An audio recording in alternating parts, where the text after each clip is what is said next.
Hello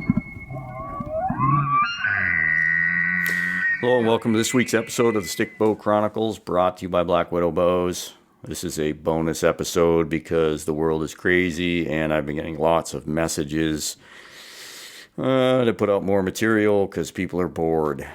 So I have my good buddy here to help me kick this one off. What's up, bud? Nothing. How are you? Pretty good, man. What is your view of this situation we have going on today? It can be confusing on what's actually happened. It can't stuff. People might exaggerate on some stuff, but most of it most likely Interesting. Lots of people are over exaggerating. Yeah. But most of it is legitimate. Yeah. That's a very astute observation for a 13-year-old. I like it. You weren't coached on that. That was good. And we don't even have TV. We don't even watch TV. But yeah, it's some crazy stuff. What are you thinking about not being in school? There's its ups and downs to it. Yeah. The ups are just hiking, being out of school. Being out of school. That's the up. Being out of school. That's the up. Yeah. But then the downs are like the homeschooling parts. I prefer to be in a classroom. Mom's tried to everybody. Mom's tried to expel you already a couple times. She better not try. Oh, she's tried. Oh, that's funny. We had a pretty good day yesterday. Yeah. What did we do? We went hiking. Yeah. Towards the end, it was crappy weather. Yeah. What? We ate crappy hot dogs those and are the spicy, smoky. Yeah, the smoky was good. Those smokies are the real deal. That's a local meat cutter, but those hot dogs were off the chart bad. Oh my gosh. But so building a fire real quick, Northern Idaho, like one of the toughest places to build a fire. Give people your three tips on how you built that fire. Dry wood. Yeah. Getting birch bark if you have it, and having any type of wood to make a V to channel the wind. Nice. And you got her done, man. You got her done. So, hey, thanks for helping me here, buddy. Big thanks to the sponsors, the Footed Shaft, Kifaru International, Selway Archery, and, of course, Blackwidow Bows. Hey, everybody has been impacted by this craziness. So just bear with companies. They're doing their best. Continue to support them. Not really sure what the heck Washington and Alaska are thinking, closing some of the hunting seasons. I'm not really tracking with that theory or thought process, but I'm pretty sure that the Western Environmental Law Center and their partners are pretty happy about that. So nice work. You got anything else, buddy? I do not. What do you want to do today? Shoot our bows. Shoot our bows. Sounds like a plan. Right on. I'll quit yakking and let you get after it. The Empty Quiver with Aaron Snyder. Later.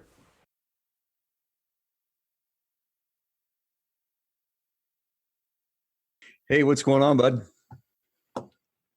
Not too much, man. Did a little workout this morning, and I think the world could end somehow with nothing to do with the coronavirus. I did a podcast with Brian Call, and Brian Broderick sent me a message this morning to chat with me. So I'm going to go buy a lottery ticket or something because it's a weird day. You did a podcast with Brian Call this morning? No, I did one. He stirred up all kinds of crap and, trying to be like, I've been trying to take the high road on all this stuff, but I called him and I just was like, hey, dude, I don't want you to end your career to try and make me mad because, I just felt, I felt obligated, I guess you could say, to extend out the olive branch and say, hey, man, what you're doing, I don't think's right. It's going to hurt you far more than me. And let's figure this out. So that's what we did. Nice. Kumbaya moment. You guys like virtual hug? Yeah, it was, slightly awkward. say at least. Yeah, you know what? Sometimes we got to get awkward. Well, that sounds weird. Right on. Well, it's good to hear. I was, Yeah, it was different. yeah, we'll move along. Laying waste to the old turkeys down there. What were you using for broadheads? So I had a couple. Well, I had Iron Will wide cuts, the Day 6, and the I hate to say this because they're not out yet, the new Cutthroat wide cuts. So those are the three I had. The turkeys, even though it looked like we were just, kicking names and taking ass, it was a little rough. When they're flocked up like that, it can be, it's cool to see 150, 200 turkeys because they're all flocked up. The problem is, you can't call them in, right? You gotta be, right there. You got to get them coming through because they're not coming into, we're not coming into, they're not coming into calls at all. So, well, I'm no turkey hunter. When I saw you post that, it seems to me like my best, most fun turkey hunting around here is kind of like mid-May. And I know you got other stuff going on, but they're not in those big flocks, and the toms seem to be cruising around looking for chicks. And I mean that as in girls, and they're all, sitting on the nest. So yeah, it seems like it's easier to call toms in. Yeah. But it was fun. Amy killed one the first day. Jake got two, and then I drug along, but I ended up getting two eventually. Did was Amy shooting any of those big like guillotine heads? No, she was not. She had Iron Will wides and mechanicals. What's up with Kifaru with this? You guys shut down right now for the coronavirus? Yeah, the 17th is when I think we can, as of right now, and it changes daily, open back up. Yeah. You guys still doing mail order stuff though, right? Internet stuff? Yeah. So, hey, you talk about, this was a question I was going to message you a week ago or so. You're always doing gear stuff. That Dark Energy battery pack, I was needing some sort of a battery pack. I was kicking that around and I came across a brand named Anker, Anker. It's not like an outdoor. That's what I use. Oh, really? That's what I use as Anker. Yeah. That thing is freaking awesome. I have 3 anchors. I have a 14,000 milliamp or whatever it is, a 22 and a 200 and a 300,000. Anyway, one of them will charge my phone like 12 times. One will charge it like 6 or 7, and one will charge it a couple. Yeah, I've got one that I've just depleted this morning, and I think it charged my phone 3 or 4 solid times from 0 to 100, but it also charged my InReach from 0 to 100. So yeah, it was like $54 or something. It's probably not waterproof. Yeah. Oh yeah, they're super cheap. Yeah. They're pretty freaking durable. Are they? Yeah, no, yeah. I was impressed. I was gonna message you, and I just thought, man, that's a heck of a better savings than what you're paying for that other one. So cool. And yeah, I mentioned to you. You talk about gear off, and we don't talk about gear maintenance much. You want to touch on that a little bit? Like my boots right now, I've been wearing Scarpa boots for a couple, 3 years now. I'm going to go back to their website. Got Gore-Tex. What do you do when you have that rough out leather Gore-Tex? What are you putting on them to maintain waterproof, or are you? It depends. And I do, and this will be a little bit, so if, you've got synthetic boots, and very few are all synthetic, but you've got, or at least good mountain boots are all synthetic. And then you've got all leather or a full upper leather. And those, let's say will have Gore-Tex in them. And then you'll have, you don't have very many synthetic non-Gore-Tex boots, or they're pretty much worthless because they hard to waterproof synthetic. And then you have leather lined or all leather boots without Gore-Tex. So if you look at a synthetic Gore-Tex boot, it'll be a little bit better for warmer weather than an all leather Gore-Tex boot, because Gore-Tex doesn't breathe that well. And then you have the option of leather without Gore-Tex, which breathes pretty dang good and can still be waterproof. Having said that, as far as maintenance, you need to clean your boots anytime you really get them muddy and dirty. You need to clean them when you get back, and you need to waterproof them. But I try to tell people you need to take whatever is suggested by each manufacturer once a month and waterproof your boots. Clean them and waterproof them, because Gore-Tex only generally lasts a year before it leaks. And it's not the Gore-Tex leaking.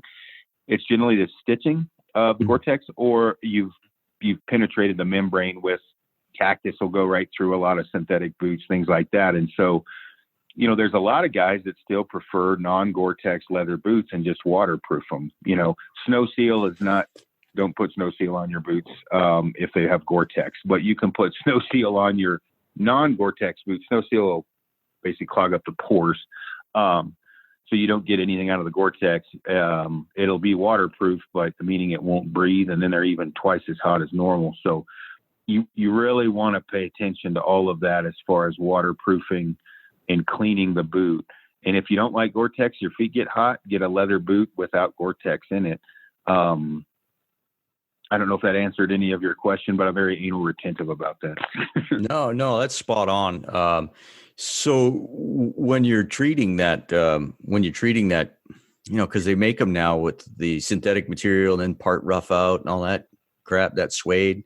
Are you using would you use a spray on that?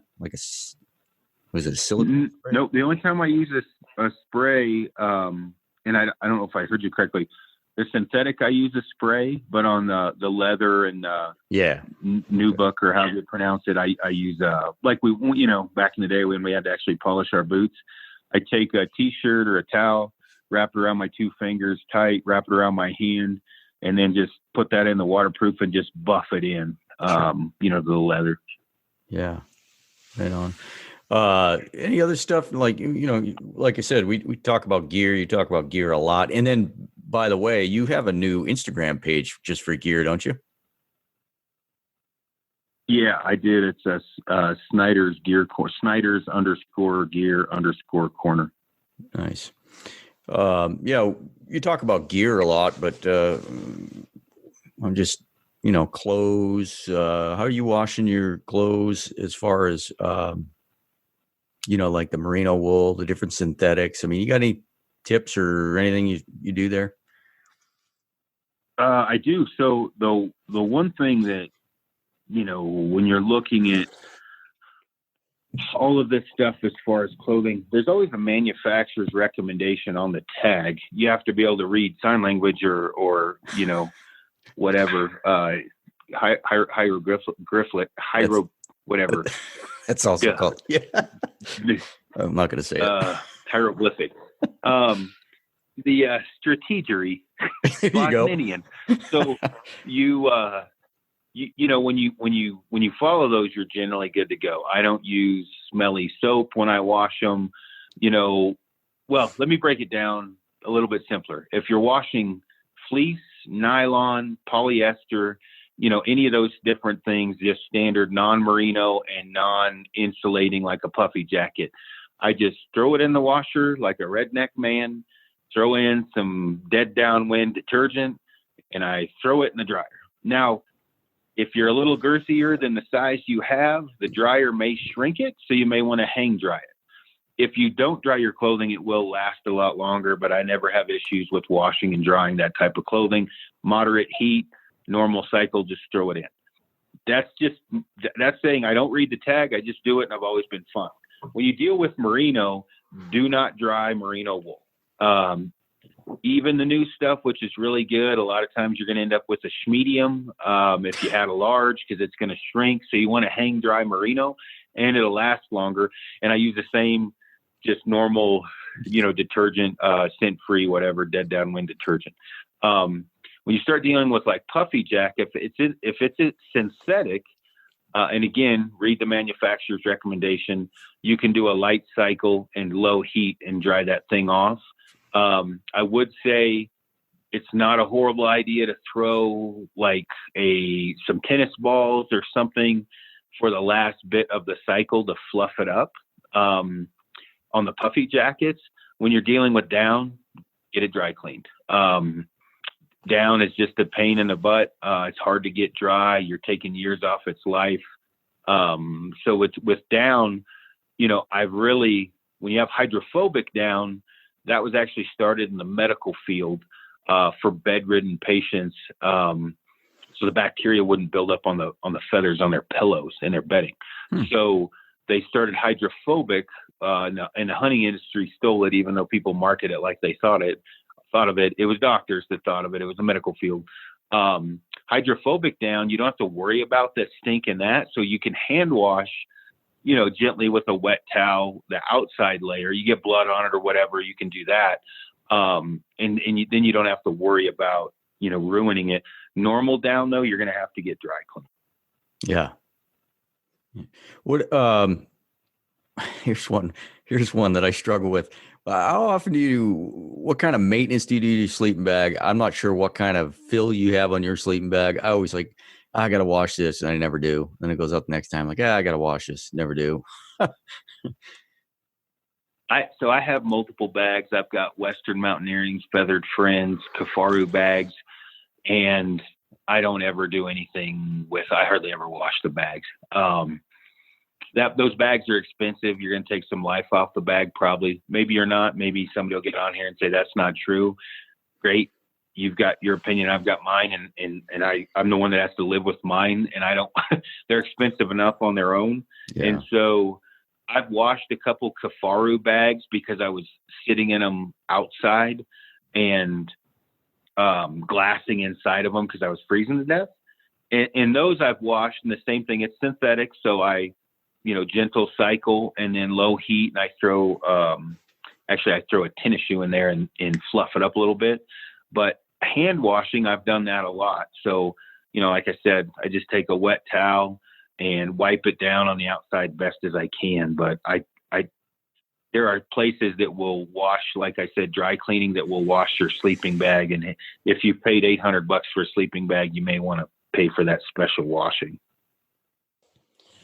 Well, those are the first few things I had written down. I don't know. We generally go into these with a plan, and this is more or less like a BS session. Have you been on? I know you've been crazy busy. You've been on Facebook much. Did you see when Cody and myself and Blake Hunter did that Facebook Live? That was a hoot. You know what? Amy and I listened to it on the way back from Texas, or way back from Nebraska, and I was laughing because Cody's memory is a little different of the Outdad experience than mine, but whatever. I didn't tell him to shoot it at 50. It was 41, and I said, if you can hit it from here, make it rain. But which is probably not great advice because I can shoot that distance. But yeah, he was super funny. And he was correct, because I remember looking back at him and telling him to bow his legs, and Scott's telling him to, watch out for sticks. And then I'm like, look, dude, when you're going slow, heel to toe. And this was later though. And then I'm like, but when I'm going fast, I'm on just my toes, so not as much as hitting the ground. You go heel to toe going fast, you're going to make a lot more noise. And he doesn't know any of this. To speak of, as far as he kept calling himself whitetail ignorant because he'd never stalked anything in his life.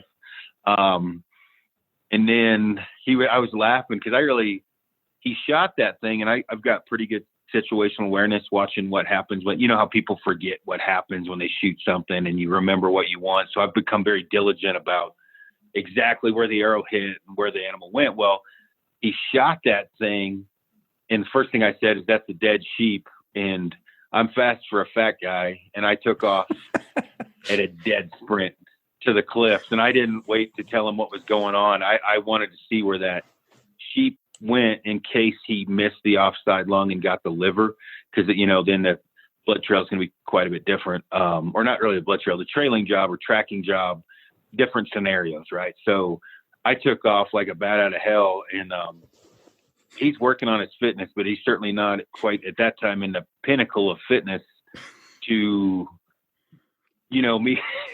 He's just, dude, the dude's so funny. Scott, we're on the blood trail, right? And I get ahead of them and I find blood and they don't know this. And then they find the blood and then they're, see my tracks, and Scott's like, yeah, well, he'll run this thing down. And so he's like, what do you mean? He's like, no, he'll literally run it down. Like, he will run to the end of this canyon and back. He will run it down. You're going to find your sheep. Well, I couldn't find it. And, as it turns out, it died and fell off a cliff, which is why I lost its tracks. But I thought that happened, and I went down. I couldn't find it. It fell in a bush, and I just didn't see it. And we ended up finding it. But, yeah, climbing out of that canyon was also comical, because me coming from 10,000 feet and training constantly, 50 pounds in my pack is a fairly light load. And I can't remember what he said or whatever as far as coming out, but Scott told me at one time he stopped to wait for me, and Scott looked at him and was like, shit, Aaron's at the truck. Like, so he was like, oh hell, I thought he was behind us. He's like, no, he's probably already at the truck. But he was pretty funny about all that. The dude is hysterical. Him and I kind of, we see things differently at times, and I don't know if button heads were the right word, but yeah, and I forget this wasn't on Facebook Live. We tried to get on there, so I just kind of recorded it as a podcast, but we had an absolute blast. That dude is funny, and yeah, he's like, and then Aaron took off running, and I was like, well, I guess now we're running. Yeah. Oh, that's funny. Yeah, Blake was on there too. I like Blake. He's funny. Yeah, it was actually pretty cool, being 28-year-old. He said a couple of times, well, I'm not sure I'm the right guy for this perspective. And I'm like, you know what? You are the right guy, because, the next generation, if you will, coming up. And he was and obviously a highly successful compound guy. So yeah, no, it was a good group. We had a lot of laughs. It was fun. Oh yeah. And I remember when he said, I called Snyder and he basically said, suck it up. And I'm pretty sure my exact words were probably not the most affectionate at the time. I said, rub some dirt in your crotch, man up. Shit happens. Don't let it bother you. I'm pretty sure that's exactly what I said. Well, it was effective because he's still bending the single string. Yeah. And he's a hell of a shot. Yeah, he was doing some Facebook Live shooting yesterday. I take some balls. I didn't see. Oh, I do it on Facebook Live. Yeah, he shot a 300 round. I guess I don't understand. People shoot 300 round. It was always 5 arrows at that blue one spot, but these guys are shooting a different colored target. I don't know nothing about that. Is that more like a FITA target or something? Yeah, yellow. Yeah, that's a FITA target. That's also a 300 round. That target's harder scoring than the blue face. Is it? How many arrows? How many arrows total are you shooting at that one? Well, it depends, because there's like a 450 round and a 300 round, but gotcha. You figure it's 10 points per. Well, in a redneck perspective, each circle's 10 points. You fire 3 arrows, right? So, 30 rounds or 30 points total each, and then you shoot, obviously 10. So 30 points times 3 times 10. Gotcha. I should have mentioned it in the beginning when you said you were doing something with Brian Call, when you did a podcast with Brian Call, because it kind of walks right into the hornet's nest you kicked down the road here recently with some nonprofit podcasts. So with the nonprofit podcast, to explain it the easiest way I possibly could, is there is so much different perspectives on how to look at a nonprofit. And I made several statements of, hey,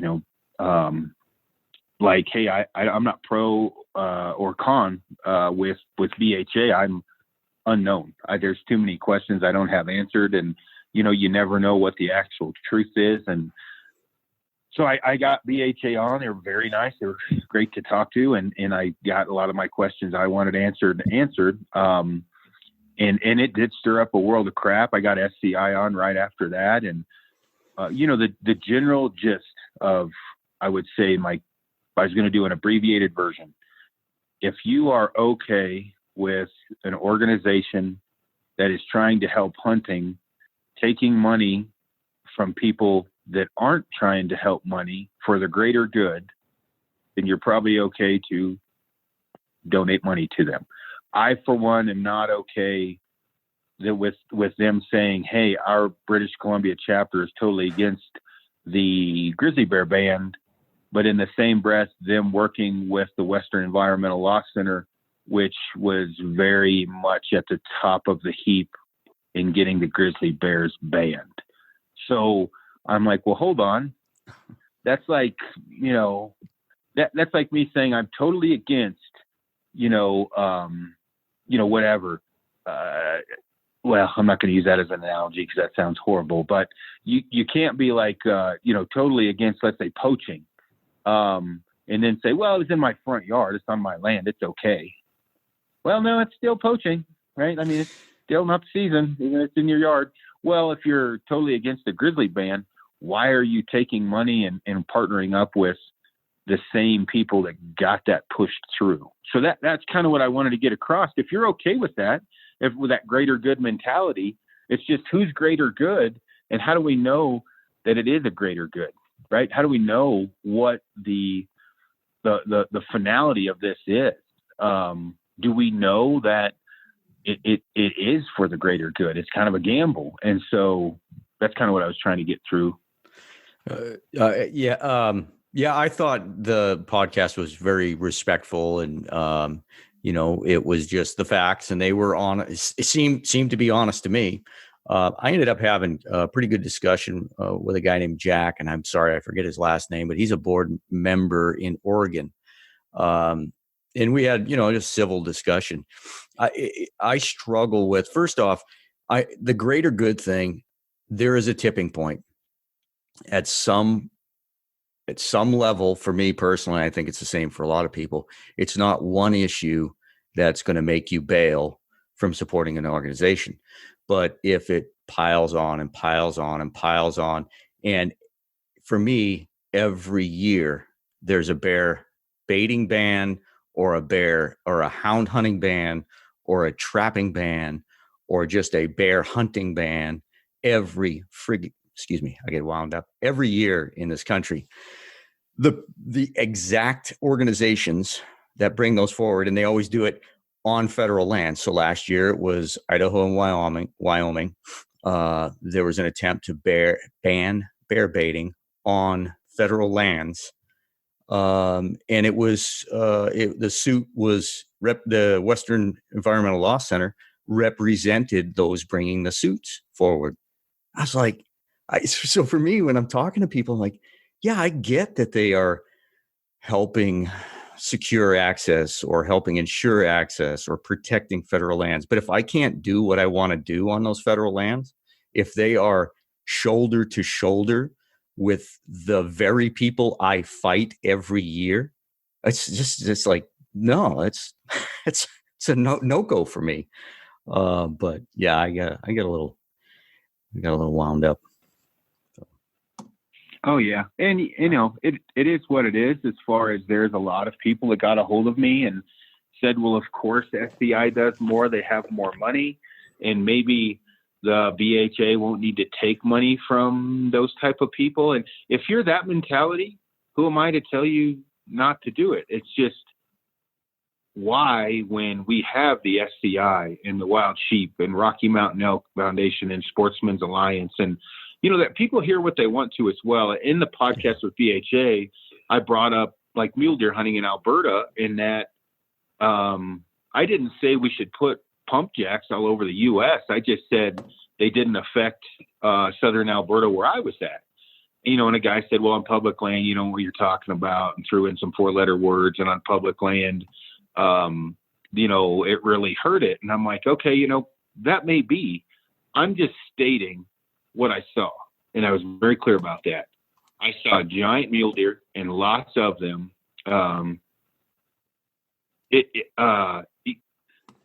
There was mule deer everywhere. They were very big. I was seeing pump jacks, and the guy said, "Your one-time experience." It's like, no, Slick.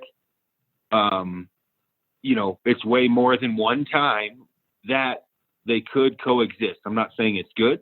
I'm not saying it's pretty. I was just using common sense. God forbid. Hey, do we want to keep raping everyone else, or do we want to actually be somewhat self-sufficient? It was just conversation, right? It's just talking.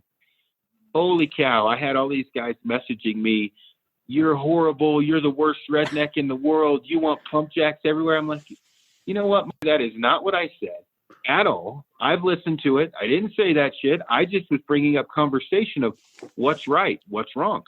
Is it right to ruin everybody else's land and not our own? Is that okay? I mean, that's a good question, yeah. I think. And so it got, some of the feedback I got, which I didn't respond to many of them because I really don't want to. But it's a good conversation, right? I mean, that was really what I wanted to get, was people thinking. That's all I wanted to do with those podcasts. And it definitely got people thinking. Well, I thought it was, I don't know the right word. I thought it was pretty lame. Yeah, I thought it was pretty lame when they say, "Oh, we're for predator hunting." Oh, absolutely. And they said our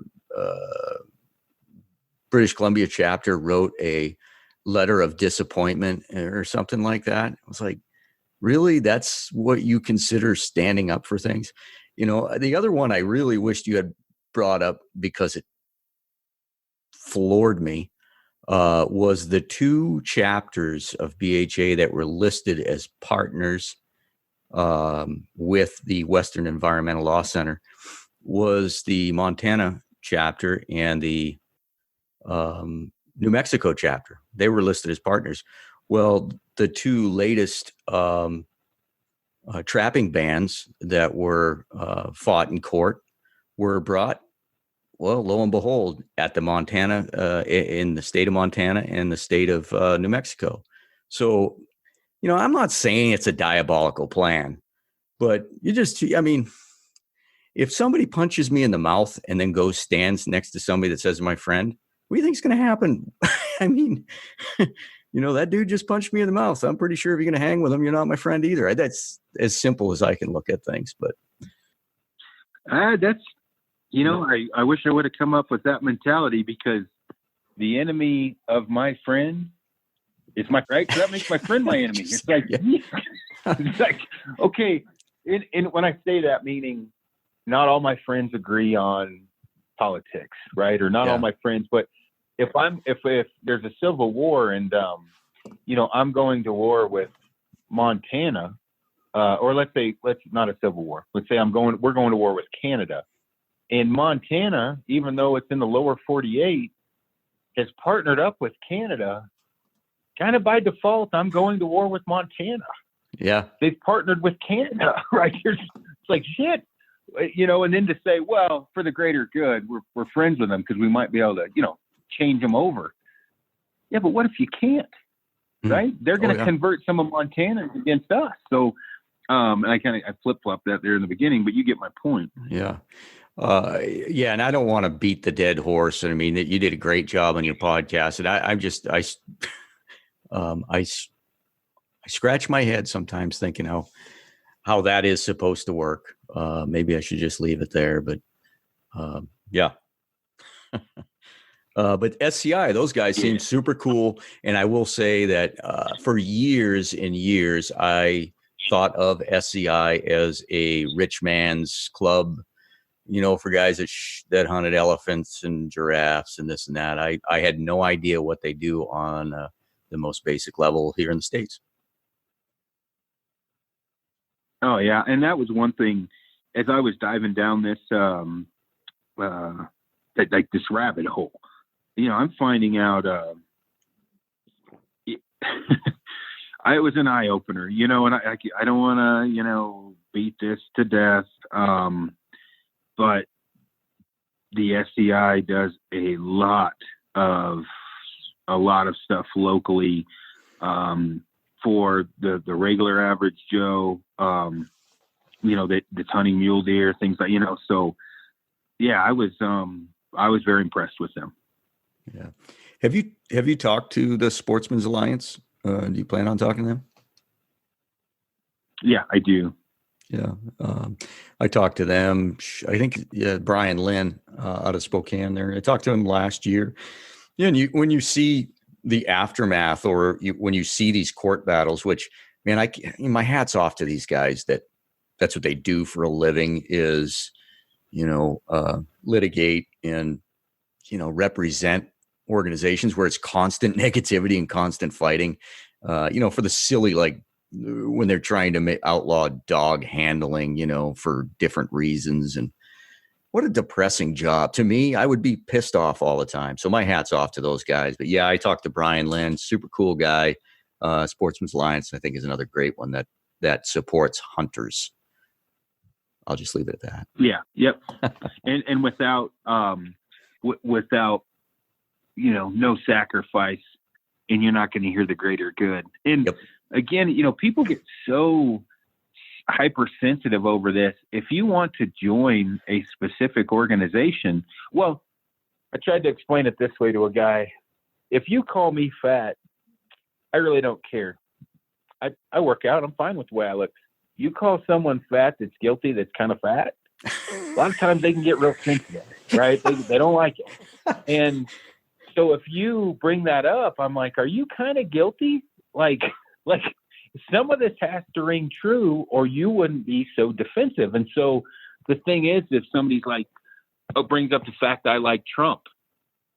Oh yeah, he's not perfect on Twitter and he's kind of mean to people. Yeah, you're right, but I still like him. I'm not going to do this crazy ass bash fest used car salesman, retaliation. I'm just going to be like, yeah, the BHAs for public lands. And man, if you like what they're into, join. I don't, I'm not going to go on this crazy how stupid you are, rant. If that's your thing, rub some funk on it. Join. It's not my thing, and I don't like that greater good mentality. And you were in the military. Anytime I hear greater good, the point man's taken around, right? Like, go ahead. Nicely put. Nice analogy. I like the fat guy analogy too. Oh, that's funny. That's funny. Well, and you think you're going to have to edit some of this, right? Amy laughs all the time. Like, you get one of those guys that comes home and his wife's like, hey, honey, how was your day? It's like, no, I didn't. Okay, you're probably guilty, right? Like, and that's how much it takes. You asked the question, who belongs to the BHA? How many people got defensive immediately and you didn't say anything wrong? You said, who belongs? Oh, you know what? You're absolutely right. Yep. You're absolutely right. That did happen. And there were some people that used to, I don't know if they still follow me. It's not a big deal if they don't. I don't care. But there was 2 or 3 people that I used to interact with often. And after that BHA thing, and like you said, all I did was ask the question. And they disappeared, and it was damn near a fist fight in there. Yeah, and I really like. There's people involved with the BHA that I respect. Ty Stubblefield, is one of them. I really, really like Ty. And there's other people that are volunteers that I like. I like what they do. All their volunteers that I know of are amazing. None of that can be argued. None of that. The idea that public land is bad, of course, that can't be argued. It's some of the other stuff, and that's why guys, calm down. I'm not saying the general principle of the BHA is bad. I just don't want to. And those guys were great to talk to, but I don't want to. I worry about like the Patagonia thing. Yvon Chouinard hates predator hunting, hates grizzly hunting, right? He hates it. If we're letting a powerhouse like Patagonia in the door, is it good? I could argue that some ways probably it is. You're going to convert people over, totally good. But when you convert those people over that don't understand, and they brought this up a million times, the North American, the model, right? Which is the circle of life, conservation, and that's predator management. But if they look at it the same way the BHA does, where they're like, no, we believe in it, but we're going to, keep funding all these people that don't believe in it.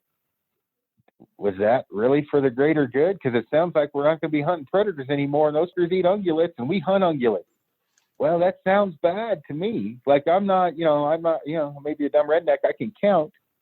You enter all these, all of these predators grow in numbers. The ungulate population drops, tags drop, hunting drops, the monetary gain from hunting drops. The Colorado Parks and Wildlife is mostly funded by the tag allocation, the monies from that. Okay, that sounds bad. Let's look at it another way. Now you got me going. The Wild Sheep Foundation, millions of dollars are gained from these banquets. The same guys, the dumb rednecks, they were giving shit to about high fenced hunts. Those guys have money, and that is money they put into things more than just sheep. And so you look at I'd be willing to say that, 4 to 6 million, I could find out at one banquet for the Wild Sheep Society. One banquet is $4 to $6 million for the sheep show, is what they raise. That is a powerhouse, and there is no anti-predator hunters there. You know what I mean? That's one hell of a pint night. Yeah, no kidding. I will say the BHA has done very, very good at recruiting the young. And when I say the young, that demographic, and it's the SCI's fault in their case, they didn't really cater to that. A lot of guys, that's why I wanted to get it out there. A lot of people didn't know they were doing that much at a state level. And the BHA was super good about, getting that younger crowd, that younger generation recruited. Yeah, no, I agree. Think about it. Hey, let's all get together, get drunk, and talk about conservation. Heck yeah. I mean, that sounds good to a young guy, right? If I said, hey, Rob, come over to my house, let's get drunk and talk about hunting. And we'll have like 50 people showing up every Wednesday night. Yeah. And again, whipping the hell out of this dead horse. A state like Idaho, and I'll only speak to Idaho because that's all I know. We need something like the BHA. It was probably a great idea, just like welfare when it started. Super good idea, but things get misconstrued and twisted and just doesn't work very good. We have politicians in this state that would take our federal lands in a heartbeat, just as they have done with the state lands, and they would sell them. It has happened in Priest Lake. It happens in the state. The state is mandated to make as much money off of state lands. I mean, it's mandated. They make money for schools and whatever, blah, blah, blah. It really worked well, I suppose, in the 50s, 60s, and 70s when we were making money off of timber. But anyways, yeah, we need something like the BHA, but I'm just not on board. So I'll leave it at that. You want to finish that off? No, let's move on to something else. I've had to deal with so much drama in the last, I'm in the blind, and Brian does that podcast about Stone Glacier, Kifaru, and it consumed my entire hunt by my phone going off and questions and damage control. Not damage control for me, but in general damage control. And I was like, people always laugh, oh, you started the gear page, that's not getting off of social media. Well, read between the lines. I don't mind helping people. When I say get off of social media, meaning what I say and what I do, people will not jeopardize my business because of what I'm doing. That's what I'm talking about. You know what I mean? Yeah. Here's a good example while we're on a traditional archery podcast, and this is going to come to a head soon. You know how much I volunteer and give away, and Kifaru gives away to help promote traditional archery. Yes, absolutely. You have a decent idea. fairly substantial amount. My time plus gear that I just give away that I could sell, and partnerships and to giveaways. And I go to these, I lose money when I go speak at these seminars. I take no money from them, and I lose money when I do them. I was supposed to speak at the Colorado Traditional Archery banquet. I totally overbooked. I didn't get out of Fort Benning in time to get back up to it. And 3 days beforehand, I called and I said, guys, I am not going to make it. I'm sorry. This is totally my fault and my bad. Okay, they find a speaker. I have people on the board of Colorado Traditional Archery bashing me on Trad Gang, bashing me on Facebook. They will never buy a Kifaru again. We're a piece of craps. I'm a piece of crap. Yeah, I would like to say different things than I'm saying publicly right now, because I don't know any other pack company putting the money into traditional archery that Kifaru and myself are. And this guy's telling people not to buy Kifaru because I didn't make it to a banquet. I'm sorry I didn't make it.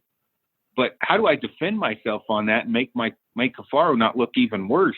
It's things like that where I'm like, guys, I'm sorry, but I got 40 people working for me. I got to worry about them too. And I overbooked, and that's my fault. And this guy, he's something special. I mean, he's going on a full-on anti-Aaron tirade. And it's like, man, I really wish I wasn't in the position I'm in right now, because I can't really defend myself. Well, I had honestly, I know what, the event you're talking about. That was like a year ago, right? 2 years, yeah. Yeah. I know what you're talking about. I didn't know any of that was going on. I don't go on Trad Gang, but maybe he should come on here and we can discuss it, because that's something that I probably did not appreciate is, let's face it, just your personality is kind of a lightning rod sometimes, and you have done a ton for traditional archery. Absolutely, anybody'd be lying to themselves if they thought otherwise. But you have a business that you run, and sometimes you need to separate the two. I actually never thought of that or appreciated that kind of situation. Oh, it's a pain in the butt, because I really, knowing, me well, like polarizing lightning rod, whatever, you get me up going on a rant, and who knows what's coming.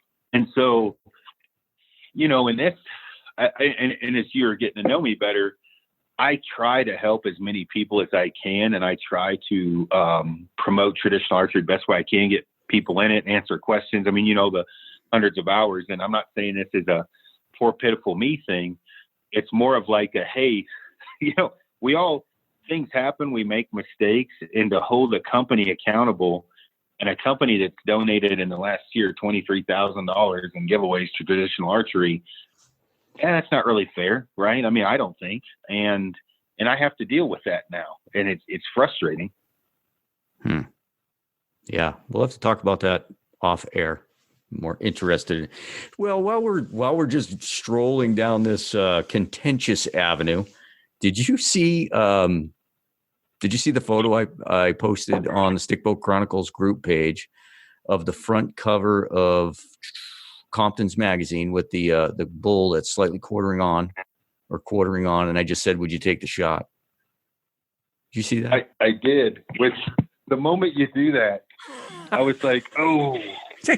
No, I'm naive, man. Sometimes I stir the pot on purpose, generally on trad veins, just because it's fun. But just like the BHA thing, I mean, I just like, it's an honest question. And hell, man, the would you take the shot didn't spiral out of control, but I wasn't sure they're 8 hours into it. I tell you, because I'm getting bashed for a shot I took that whatever. I don't want to even talk about it. I'll get bashed more. But I, looking at that, you look at animal behavior. Okay, rewind.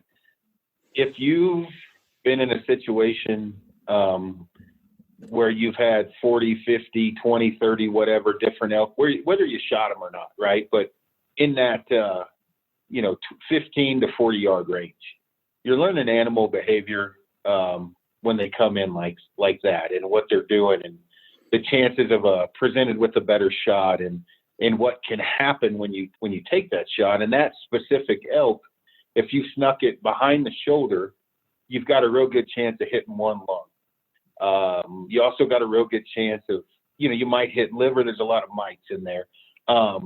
You also got a chance of pinwheeling the knuckle, right? Depending upon your arrow weight, what you're going to go through. If you shoot it in front of the shoulder and you make a good shot with the right bow, it will kill it. And behind the shoulder has a good chance to kill it. You can hit the liver and it'll kill it. The question is, or I think the biggest question is, why take the shot? Okay. And if someone can explain to me why, and it makes sense, I'm like, okay, that's not for everyone. Certainly arguable. I would say 90-10, probably more like 98-2. You should not take that shot.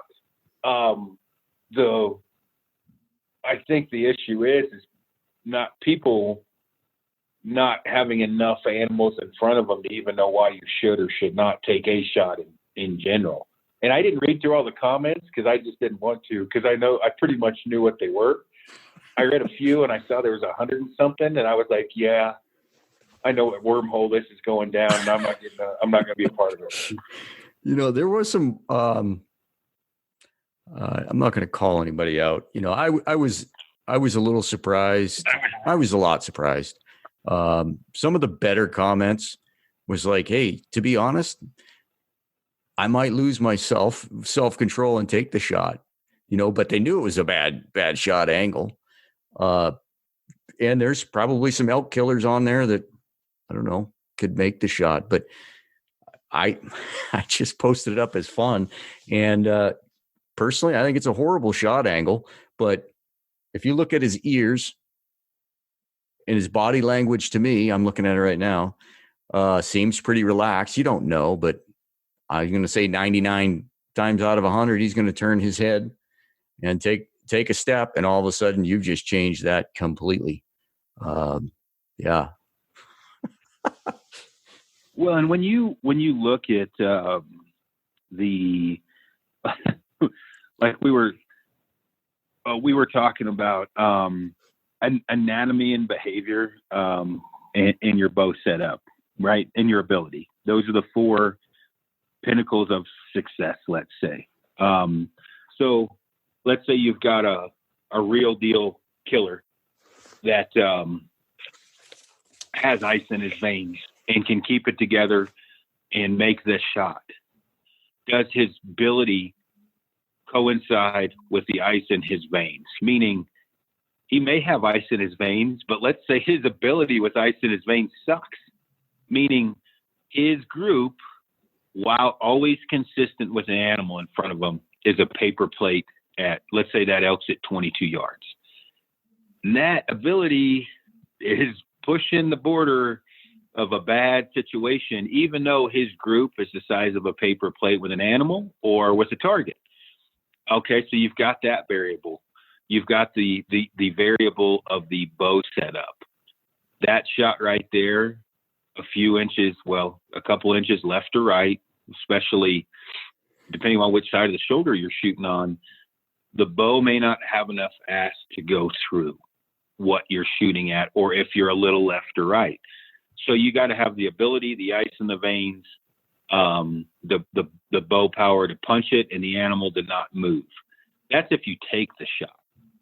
Then there's, okay, why take the shot? Because the animal is more than most likely going to present a better shot. And I'll tell you, that's the exact shot Cody took on that Outdad. Oh, really? For the bow. Yeah. And when he hit it, I knew where he hit it. He made an unbelievable shot, and I knew it was dead. And I told him that the moment it hit, and then I took off in a dead sprint so I could see where it went off the cliff because it's super steep. That is a shot that I personally would take a frontal, depending upon how far it was, more than a quartering two, because a frontal is more all or nothing. And this will stir up all kinds of debate here. But a frontal, it's either dead or you hit the meat and it falls out, and the animal's going to be fine. Not that you want to wound an animal. But you turn that sideways and you hit one lung and miss the liver, that animal may live, but there's a good chance other things could happen, and it's not going to be really happy for very long because you just shot one lung out. where the frontal is kind of an all or nothing shot. Not to say, if you're against the frontal, I get it. I'm just, again, this is just two guys talking from what I've experienced. A quartering too, and I've watched lots of guys try and sneak it behind that shoulder, and I'm like, dude, if you're going to take that shot, shoot it between the front shoulder and the neck. Don't, where you pull the front shoulder off, when that basically falls off. I'm like, if you're going to take that shot, and I'm not telling you to take it, don't shoot it behind the shoulder, because you're guaranteed to get one lung at certain angles, And again, it's kind of like, it's like that first talk with your kid about having sex. Are you telling him to go have it by explaining it to him? Because you're like, well, I guess I should at least enlighten him on this, or her, if they're going to do it anyway. And if a guy's going to do it anyway, I'm like, well, you're probably going to do it anyway. I might as well explain to you anatomy. And man, I've gotten bashed for explaining to guys. And I'm like, look, I told him I didn't think he should take the shot. I'm just trying to explain to him, if he does, because he's probably going to, what to expect. And is that wrong? Man, I don't know, but I'm trying to look at it like, the guy's going to take the shot. I might as well explain to him how the life works and the body is and where everything's at. You are the king of analogies. Either that or you're just on a roll today. I took Alpha Brain. I snorted it from on it. It helped. Well, think about it. That position you're in, if you're going to talk to your kid about that, are you telling him it's okay? Well, if they're going to do it anyway, right? You can tell him not to. You got a kid. How often does he listen to you? He's probably going to do it anyway. That's that shot, or those different shots. It's like, man, if you're going to do it, I might as well try and help you along the best I can, encourage you not to, but at least give you the common knowledge of what to expect. Are you staring at the picture? You have the picture in front of you? Yeah. So I'm looking at it. He might be a little less quartering on than I originally thought. Now, he brings that leg forward with that full stride forward with that front leg. Man, that's a game changer right there. I hate using that term, but he brings that leg forward in front of his offside leg. Now, all of a sudden, that's a different story. There's so many different, as you look at one of these, the flashbacks of either being beside a guy like with Cody, or being the bow in your hand. And then, think about it. At 40 yards, I think a lot of people aren't going to take that shot. You put that big bastard at 20, that percentage has skyrocketed. Yeah. And this is some of the argument of traditional archery and the wounding rate and everything else. The problem is if your maximum effective range is 20 and you put that bull at 26, I'd say 95% of the guys are going to take that shot, even though it's past their maximum effective range, quote unquote. Go ahead. Yeah. And what you just said right there, it's not a conscious decision. I wouldn't say it's a, oh my God, and losing their crap decision. Wouldn't you agree there? Hell yeah. Yeah. Think about it. In your mind, you're Jesus, look at that bull. Shoot. And I've seen it. Like I myself, where it doesn't happen now, is I will say, over the years, I don't get like that. Well, I can control it better. The thing is when you look down that bull, you see that vertical line coming off his back down. It's probably mud. Mm-hmm. Yep. You hit that, I'm saying you're hitting one lung and hopefully liver. Oh my gosh. You go forward, you go forward and you shoot it right at the crease. Mm-hmm. I'm thinking there's a good or decent chance, if the elk doesn't move, there's a decent chance you'll catch the back of the offside lung. It's not a great chance. It's decent. I'm not telling anyone to take that shot. I'm just saying you might hit it. The thing is if that animal spins or whirls, what he could kill himself, or he could not, meaning make the shot even worse. Now you go into the front portion where you've got the brown and the light mixed, right? Mm-hmm. Right where the line is. Where the cut through the cape, where the shadow's coming down his brisket, is that the line you're talking about? No, up higher by the neck. Okay, you gotcha. know, when you're talking about the actual, just below his nose. Yep. You know, go 8 inches below his nose, splitting the body in half. There's a lot of goodies that are going to put that animal down if you put it through there, right, where the color mixes. The problem is for to take that shot, you really want the bull to be, you know, cornering to you a lot more to take that shot at close range. When it's like this, you know, the reason why, or some of the reasons why, all that in the lighter side, most bows, not all bows, most bows aren't going to go through that. So if you crap your pants, which you're already crapping your pants, you punch the trigger and peak, depending upon right, left-handed your form. A lot of guys may shoot left, but some guys are going to shoot right. You're not going to go through that shoulder. Is the elk going to be okay? Yes. But if you waited 5 seconds, he would have brought his left leg forward, turned more broadside, or just brought his left leg forward. At that angle with the left leg forward, that's a gimme to me, because he's not quartering that much. It's his left leg is back. Oh, yeah. And I've seen people shoot from like 100 yards back, watching it through the binos. And I'm like, why did you just shoot? Well, when you got crap going down both legs, you know, they probably can't even remember shooting. It happens. It happens. I would say that mud line you're talking about, I'm going to guess that that's about the diaphragm, isn't it? I would say. I mean, it doesn't look like it from there, but I would say you're pushing liver diaphragm right there, back of liver diaphragm area. Yeah. And here's the thing, like the distance of that elk. Let's hypothetically say, because it's blown up, zoomed in there. Let's say hypothetically that bull's at, let's say he's at 34 yards. Is that you? Are you good with that distance for this analogy or this? Lay it on me. I'll tell you after. All right, 34 yards. We're going to take 10 stickbow shooters and 10 compound shooters, and not your buddies. Okay, you can't pick the 10 it's the back. Average. You're just going to you're going to take 10. Okay, you have to hit, to me, to kill that bull where it's at right there, a Copenhagen lid to kill it. And I'm not saying you couldn't hit bigger than that, but I'm saying a Copenhagen lid to where I would, if you asked me if I could take that shot and kill that bull right now, I would tell you without a doubt, I can kill that bull where it's at. Would I shoot? Probably not. But could I? Oh yeah, I think I could kill that bull now this is with the compound, not a stick bow. Okay. This is a compound. Yeah. I could kill that bull every day and wouldn't blink. Would I wait? Of course, because even if that bull got jittery, it's probably going to present you with a better shot, because unless he just totally catches you moving.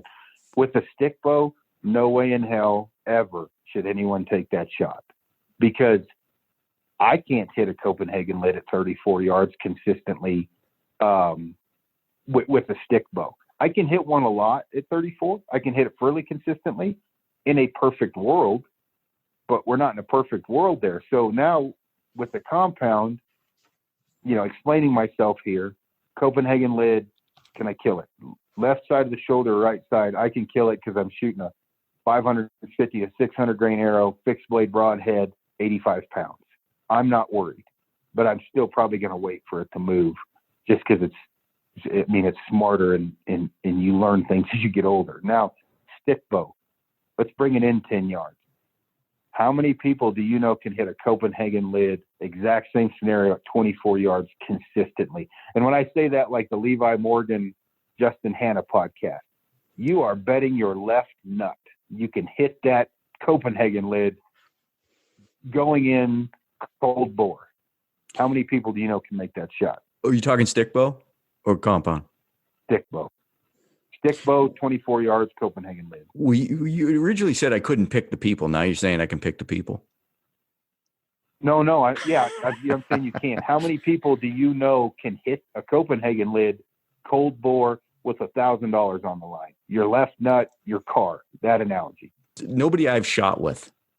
Okay, and I would agree. I mean, I don't shoot with a lot of people. Dogs, well, you ask some big dogs, they can do it, but I guarantee So as we're breaking this down, and what I'm leading up to is don't take the shot. But what I'm leading up to is if you have some of the best shooters in the world, let's say we go take the top 10 shooters, hunting shooters, not target shooters, hunting shooters in the world. And you and I are BSing right now. You walk out the front door, we grab the bows. Can they hit a Copenhagen lid every time? No, they cannot. No one can guarantee that at 24 yards with a stick. Maybe 8 out of 10, 7 out of 10, 5 out of 10. Are you willing to gamble off that when that elk's going to move? And this is when you and I were talking earlier, there's not a good argument with a stick bow to take that shot. There's not a great argument with a compound. So let's bring it in, and here's where the problem lies. You bring that thing in closer to 24, and that little demon on your right shoulder that's going, shoot, shoot, he's going to win. He's going to win sometimes. And when he wins, you might get lucky and kill it. I mean, I'll tell you, I shot my only bullet. I've only hunted elk with a stick bow once, really. The bull I shot was at 12 yards, cornering to a lot more. And it might have been 8 yards, whatever it was. It was super close. I felt super comfortable with that shot, and I split the front shoulder and the neck and killed it. Should I have taken that shot?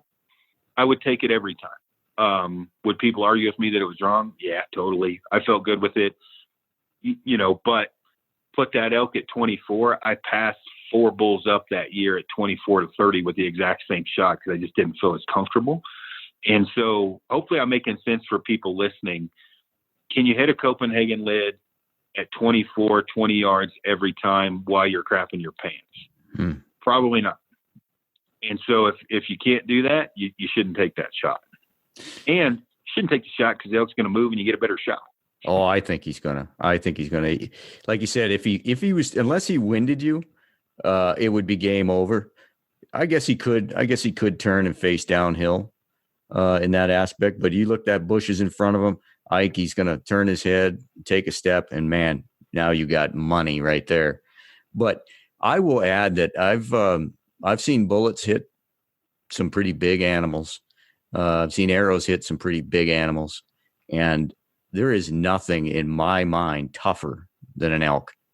And that's, Alaskan brown bear, moose, elk are absolutely freaking tough.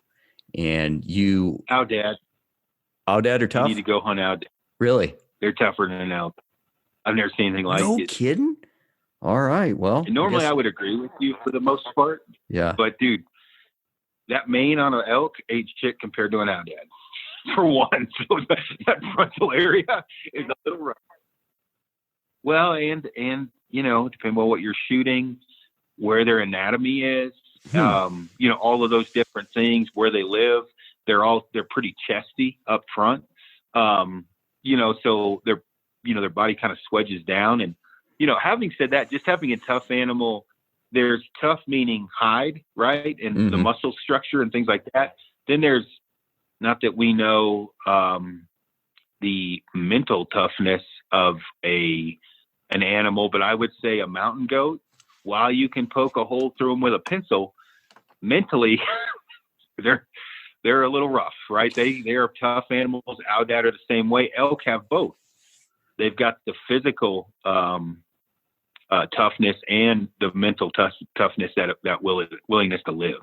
Yeah.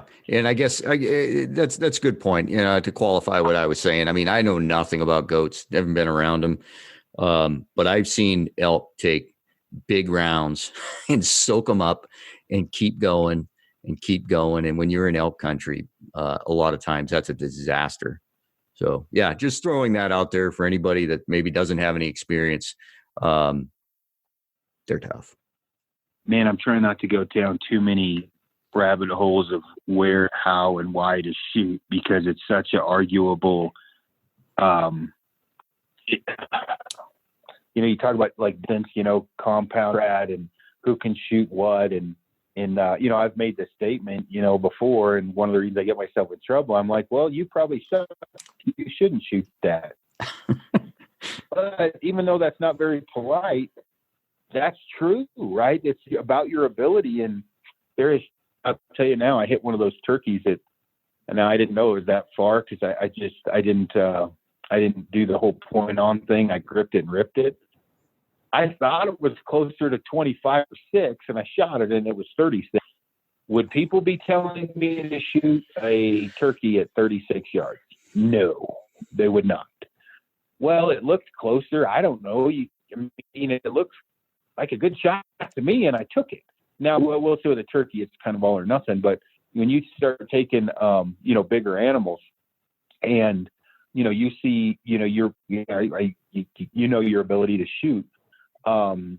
If your ability to shoot is a paper plate consistently out to, let's say, 25 yards, you probably are okay to shoot at an elk in that 25, 22, 28 range, pretty big kill zone broadside. But now let's take a much smaller animal. Let's take a coos deer.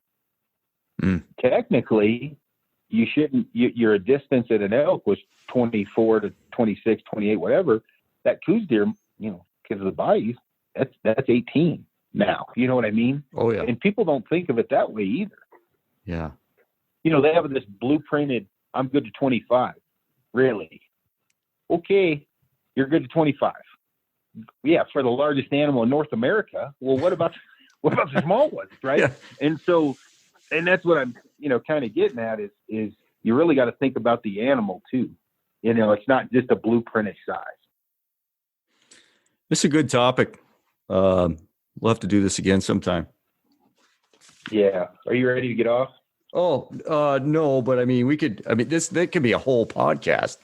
You're talking bears, deer. And that was something that, Bailey Smith, as great a shot as she is with a compound and with a stick bow, we were talking, after her season, we were talking a month or two ago, and, she was like, yeah, I thought I was good at 25 yards. And when I got in the tree stand and I looked, 25 yards is a long way. Well, you go on her page and watch her shoot. And I think a lot of people could take some advice right there when, you shoot as good as her and she's deer hunting. And when she says 25 yards is a long shot, well, I think it means something. So when you, one of the reasons I brought my point on in from 40 was for those reasons. Is on a 3D course, maybe it's comfort or the terrain, but 40 is not horribly far for me. But you get into the woods, one, I just haven't shot very many animals at great distances, and two, you get in the woods and I'm good at judging distance and I'll range a few things, and I'm like, sweet baby Jesus, that's 34 yards. It looks like 50. I'm looking at these different ranges and I'm like, I don't know if I'd shoot an animal at that distance, even though the rangefinder is telling me it's, in the air quotations, inside my effective range. If you're already looking at it thinking, sweet baby Jesus, that's a long ways away, you're mentally already talking yourself into a miss. Yeah. And so trying to take that into reality is, scooting in. And plus, I just, most animals I shoot are pretty dang close. So it didn't make sense to have for the big mathematical equation of when to shoot and when not. It just didn't make that much sense to have a 40-yard point on as it did to have a closer one. Gotcha. That was like last year with that bear in the Frank Church. I had him at 36, figuring he was 36, and it was too far for me to shoot. But I was like, God, he's coming. Well, when I told my buddy, I was like, the closest I had was 36. And he's like, yeah, you can't shoot 36, kind of giving me crap. When I pulled the rangefinder out, it was 46. So, you get for me, it was different environments, right? I'm used to thick timber. I'm used to like things that you can use to judge. You get into that, some of that bigger open yellow pine stuff, and I'm friggin' lost. Yeah, Alberta was one Lander my first year brought up. He said, dude, he's the reason why I started using a rangefinder. He said, man, bring a rangefinder up, because in that prairie, you look at something and, it looks 50, but it's 30. Or it can be different. It can be, depending upon the terrain, can be backwards. So it just gives you, obviously the mental comfort or that warm and fuzzy how the distance it is. But you go to a 3D course and it's something people think about from trad stakes, which are close. I learned real quick, cause perfectionist, right? I wanted to be in that, 370, 360, 380, out of 40 target range, for score.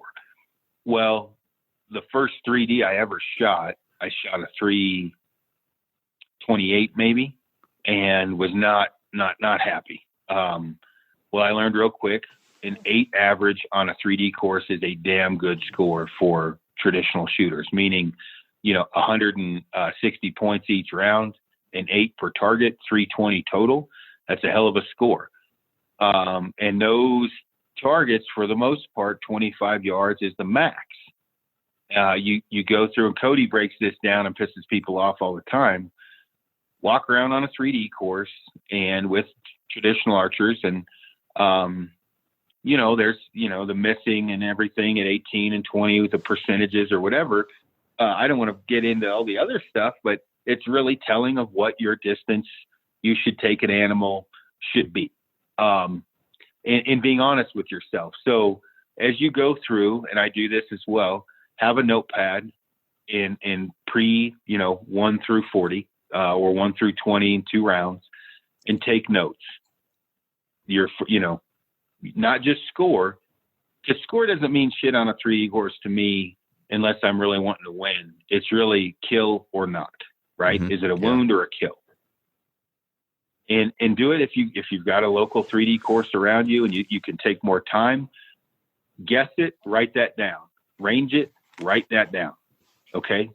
Because that's important. Whether you believe in point on or whatever, it doesn't really matter, because you're telling a story with each target. So whether you believe in ranging or not, the story will be told after what you guessed it as and after what you shot it for. And then the story after that's going to be, where did you hit? And by the end of that, whether you believe in a gap shooting method or string walking or any of that, you're going to be able to tell after 20 targets where your ability lies, where your weaknesses and strong points are. My thing is was anything under 20, I shot high. I'd be 8 kill question mark, meaning maybe, and then high, which told me I shoot high a lot close up, need to work on that. So if you're shooting those things and you're figuring out, let's say your sweet spot for me on a 3D course is 28 to 35. And I'm 8, 10, 10, 10, 10, and I have 1 bad shot and 20 targets, and 7 of those are 28 to 35, and all of those were good. Even though that range may be too far for most people, I feel more comfortable at that. And I knew I needed to work on my close shots, no matter what I end up shooting an animal at. Most people don't put the time and effort into this, and I get it. You want it to be fun, but as you're perfecting your weaknesses and your strengths, or working on them, when you do that, even you not using a rangefinder, you're going to start to learn where your happy distance is, and it may be close, it may be farther. You're going to learn maybe at farther shots you'll hit left, because that's part of your documentation. 28, 5 no kill left or neck, so where you're hitting it. But generally you want left or right, because that means you're probably peaking or something, and that's where you can really perfect yourself, which is probably way too. You start making fun of me when I do shit like this, but it definitely helps. No, you obviously are perfectionist, and it shows in your shooting. But I've learned just in the last couple of years, from you, from Tom, just little. I've never looked at my shooting under a microscope like you, and mostly the younger guys, like Blake Hunter, and guys that are just like so technical over it. It's made me look at a lot of the things I do a little differently. So it's good. But I'll still make fun of you. Yeah. Oh yeah. And I like it. I prefer getting made fun of over somebody just being submissive and never give me crap. Well, and my wife brought up, and other people have brought up before, like, dude, you're a good luck charm. And it's not that I'm a good luck charm it's the confidence and the comfort, and it can also freak people out. But in certain situations that I'm, and a lot of people are, I'm generally going to be able to tell you what the animal's going to do. I'm going to be able to tell you your approach. I'm going to tell you your hairy spots during the approach. And I'm going to tell you, hey, dude, more than most likely, okay, you're going to have to wait it out. And you're like, what do you mean? When you get in there, he's probably not going to have a shot for you bedded. You're going to have to wait him out. So here's what you're going to want to do. That last 20 yards, 40 yards, whatever of your stock, pull your boots off. When you get in there, heel to toe, super quiet. Once you get above him and you can see that rack, do not expose yourself any farther than the rack unless it's to take the shot. You're only going to be able to see the top of his horns, and those horns tell you everything you need to know. So don't worry about scooting too close, because when he stands, you can kill him. Just see the horns. Don't push it. If you got a shot, push closer to take that shot because you can see his body. If you cannot see his body, if you can only see the top of his horns, he can't see you, and keep your eyes on the top of the antler tips. That will tell you everything you need to know. When they start to twitch, he's probably going to stand. When he stands, go to full draw, kill it.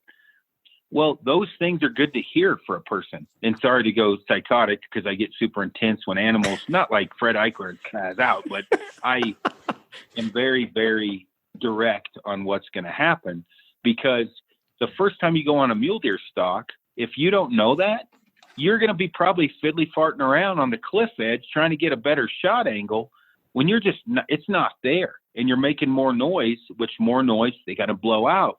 Where if you get up there and you can see its antler tips, and that's going to tell you the story, it's calming to say, okay, I'm going to take a knee and I'm going to be ready to take this shot, and I'm going to wait for it to stand, and I'm going to tell you the time.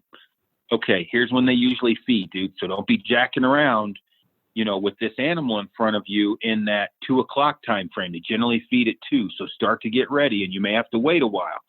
And those are the kind of things. It's not a good luck charm. It's the enough experience. You asked me to do an animal I've never hunted. I'm like, I don't know, man, get up there and hope for the best. I don't know what to tell you. But when you've hunted different animals, you're going to know their behavior. And like with mule deer, like elk, you look at that elk, you've hunted them enough. You're like, he's probably not going to blow out. You're going to get a better shot. And so things like that really breed confidence into the guy, beside you or can, if that makes any sense. It makes all, the confidence things makes all the difference or makes a lot of sense to me, because I look at, I use an analogy of bass fishing. If I'm fishing a buzz bait, and I don't even fish that much, but if I'm fishing a buzz bait, I have zero confidence. I'm not going to catch anything. If I'm fishing I don't want to say, it's my secret weapon. I'm confident I'm going to catch something. It's no different. Your mindset, you don't hope it's going to happen. You expect it to happen. Yeah. Well, and what you say right there, I mean, when you're on the side of the mountain and I see animals in certain spots, guys are going beside me and animals a mile away, I'm like, that thing's going to die today. Well, they're like, oh, that's mighty confident, aren't you? I'm like, well, it's not just my confidence level. It's what the animal's doing, right? Like, you get into a nice terraced grassy slope and a deer bed's down from a mile away. Yeah, he's probably going to die. You put that thing into timber where you're weaving through crap and can't see the deer, and you're probably going to get lost trying to find it. That statement's probably not going to come out of my mouth. But you get one bedded 10 yards below you in a cliff where you can approach from above and there's grass. Yeah, probably going to die. That's just animals. That's just how life works. Same thing that you're talking about fishing. You're probably not, let's say you're like you talk a buzzbait. You're probably also not paying as much of attention. You don't believe in what's on the end of the string. You may not be putting as much effort into it. There's a lot that goes involved in that. And it's the same with hunting.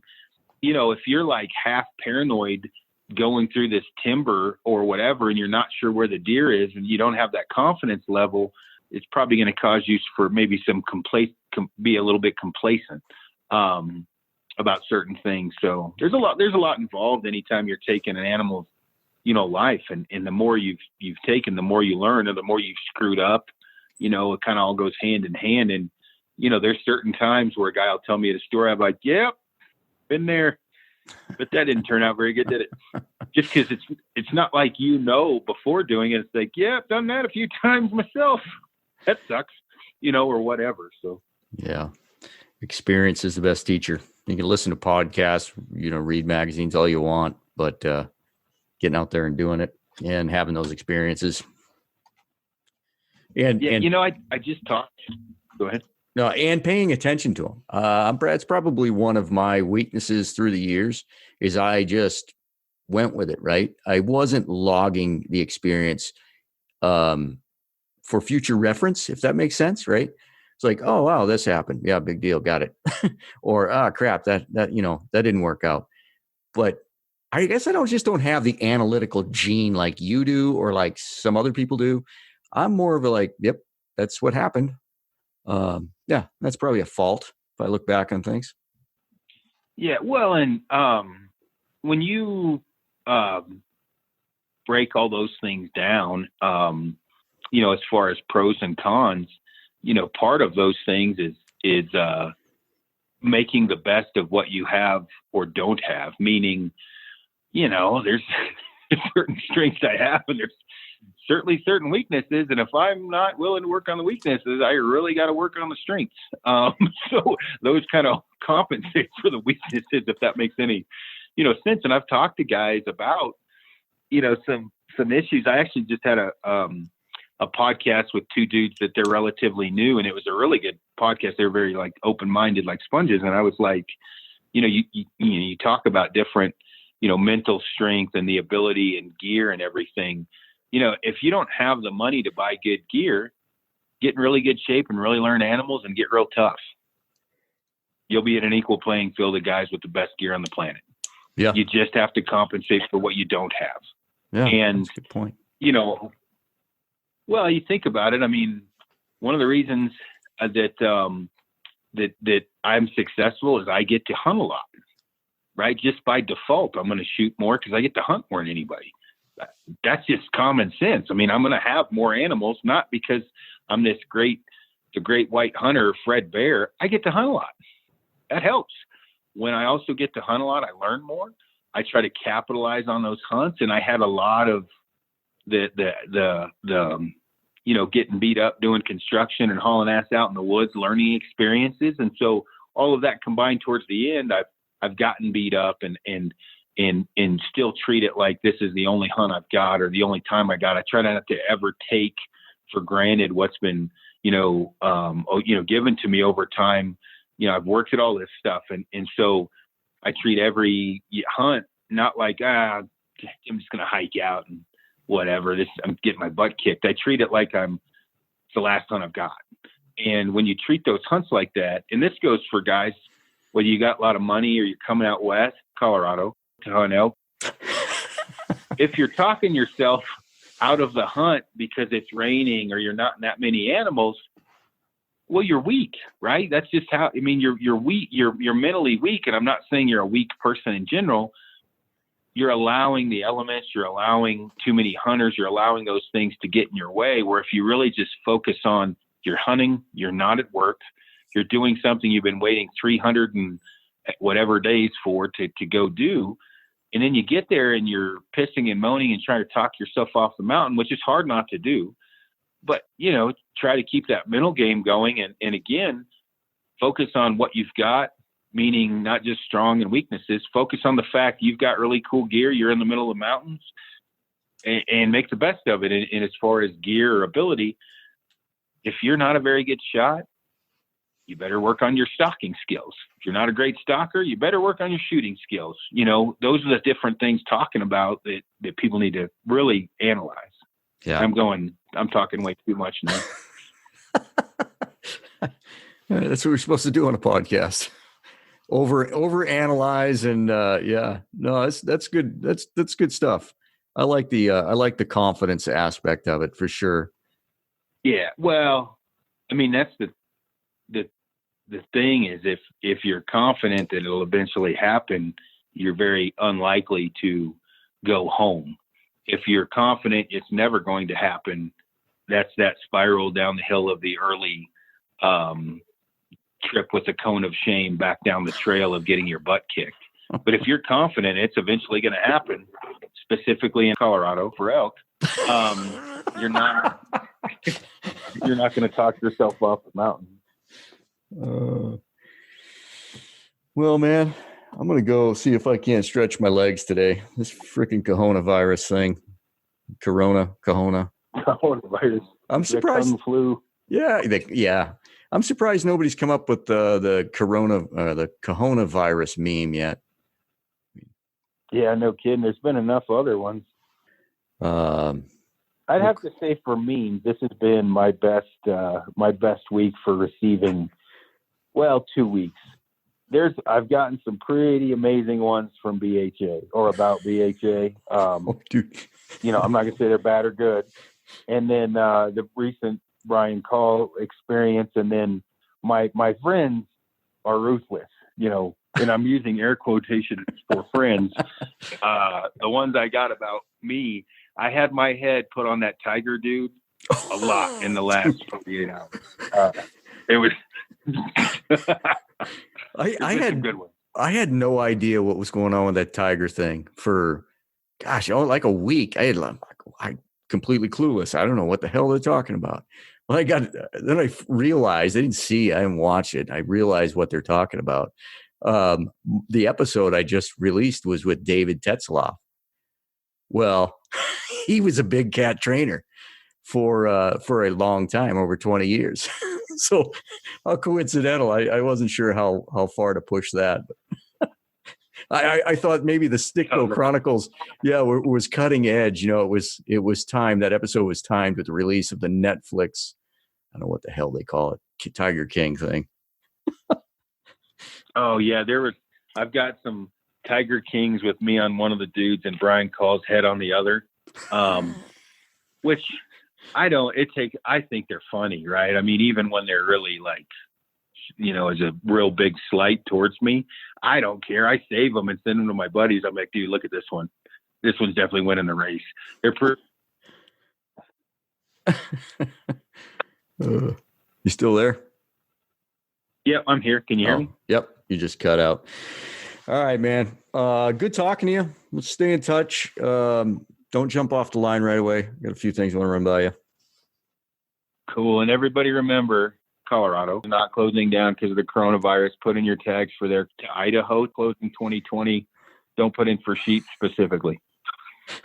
I don't know what to say. Colorado. Yeah, I don't know what to say. I ain't got nothing. All right, man. I'll catch you later. See ya.